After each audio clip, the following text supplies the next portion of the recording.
I'm Dr. Julie Owen Morris from functionalautoimmunity.com. I have a PhD in speech language pathology and I'm a certified functional medicine health coach. So in my last video, I told you about how we found evidence of mycotoxins from mold in my blood, and then we tested my house and found a hidden mold in the bathroom in the attic. So after remediating the house that I talked about in the last video, it was time to address my body, because you can't work on getting the mold out of your body when you're still in a moldy environment. So when my blood was retested, we talked to my functional medicine doctor, and I talked to Dr. Andrew Campbell from my Myco lab, and we followed his protocol with the medication Itraconazole and 10 supplements. And I took those for about 6 months. Now, when we retested my blood after 6 months, it was better, but not great. So I continued for 3 more months on that protocol. And finally, after 9 months of treatment, my levels were normalized. But unfortunately, my asthma didn't go away. My pulmonologist said maybe it never would, but I must avoid moldy environments at all costs. He told me to stay away from all basements, for example. So about a month ago, we went to San Antonio for a mini vacation and stayed in a nice hotel on the riverwalk.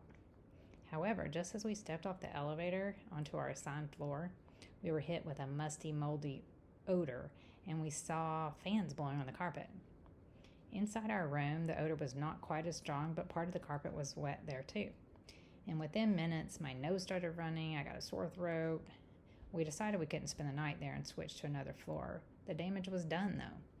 My sore throat congestion continued throughout the trip and into the next week, and then I developed a sinus infection with constant head and face pain and dizziness. This was all due to my brief exposure to mold again. So what's my point? My point is that mold exposure is not good for anyone, but if you've had a significant exposure and reaction in the past, you will be hyperreactive to it, and you must take care to avoid it.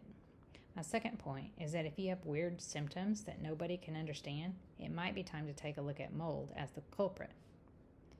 You can order the My Myco Lab test yourself. See the link in the notes.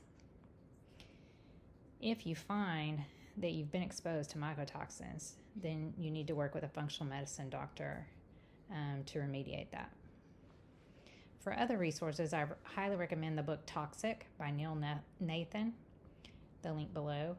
And in addition, if you're interested in making sure that your home environment is healthier, check out the comprehensive resource, Prescriptions for a Healthy House.